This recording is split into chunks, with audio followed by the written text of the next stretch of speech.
Northamptonshire County Cricket Club, a side which initially got promoted in third place in Division 2 of the 2019 County Championship, with the likes of David Ripley as the coach and, of course, Alex Wakely as the skipper. 2022, very much a new look side. Brand new captain in Ricardo Vasconcelos, as well as a brand new head coach in the form of John Sadler. And in terms of the transfers, it's not been the busiest of off seasons, to be honest, at Wantage Road, but they have made some pretty notable changes to the squad heading into this year's championship. Starting with some transfers into the club, we have got New Zealand top order batter Will Young. We've got Kiwi all-rounder Jimmy Neesham. He's in for just one game this summer for the Steelbacks. He's coming in for the game against Warwickshire at Wantage Road. And third and finally, we've got Western Australia seamer Matthew Kelly. In terms of players leaving the club, again, been a bit quiet though. Only one notable omission from this year's Northamptonshire side, which is Richard Levy, who was released at the end of last season. So, Tomo, on paper, of course, 2021, let's be honest, was a bit of a mixed campaign for Northants, all things considered. Yes, they made Division 2, but a very inconsistent campaign for the East Midlands outfit. How do you see the Steelbacks' chances in this year's championship heading into 2022? Yeah, they actually look pretty strong. I mean, I've just had a little scroll through their squad list just before coming on, and it seems like they've got all bases covered. Especially the overseas signings. So, I think if you look historically over the past few seasons and how Northants have gone in red ball cricket, I'd say probably top order batting and top order runs has been where they've struggled or lacked consistency. So obviously signing Will Young, who's an amazing top order batter. He scored a brilliant 100 for Durham against Warwickshire last season, like a very, very good 100.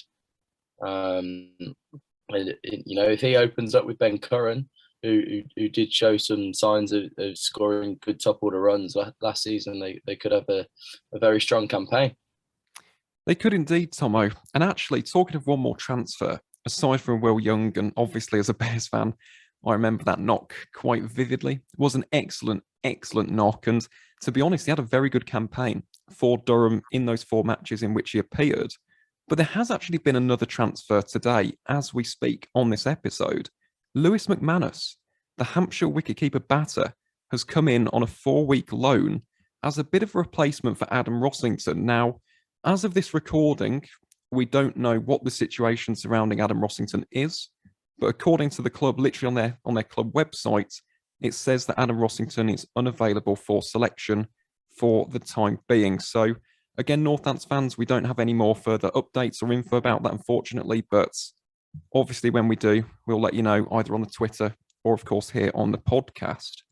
But in terms of the strengths and weaknesses of this side then, Tomo, you mentioned their top order batting, and obviously with the new captain, Ricardo Vasconcelos, a man who last season scored 845 runs at 36.73. He is going to be an absolutely integral member of this side, and of course has now got the captaincy as well on top of that.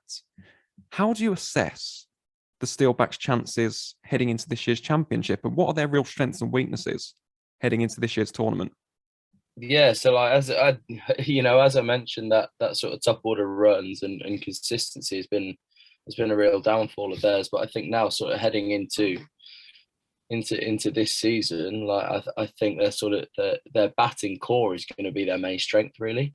Obviously, they signed Matt Kelly as a bowling option, but I don't see how they're going to be able to consistently take 20 wickets with that bowling attack.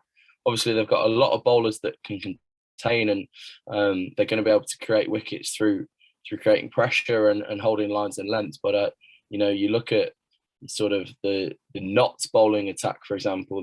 They've got strike bowlers, Dane Patterson, James Pattinson, and Stuart Broad in the first few championship games, who are really strike bowlers. You know what I mean? They might go for a few more runs, but generally their strike rates are a little bit lower.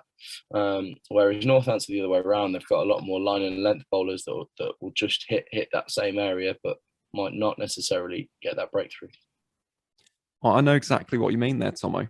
to be honest. But with that being said, Northants do have one not so secret weapon, and that is, of course, Ben Sanderson, a guy who, in my opinion, goes far too much under the radar in the wider county circuit. The guy has a first class career average of 20.89 with the ball in hand. That is absolutely ludicrous. And last summer, he was the club's leading wicket taker with 43 wickets at 26.86. So if Sando can provide those breakthroughs along with those containment bowlers, the likes of Gareth Berg and a Tom Taylor, I think the Northants Steelbacks could actually potentially fancy their chances in quite a few games. You know, if they can find Sanderson as that strike bowler and pair him up with the containment, you know, you've got a safe save who can bowl left arm spin and goes at a superb economy. And, you know, if he can tie up an end and you're able to rotate your seamers from the other, it's the makings of a, you know, a very successful first class side.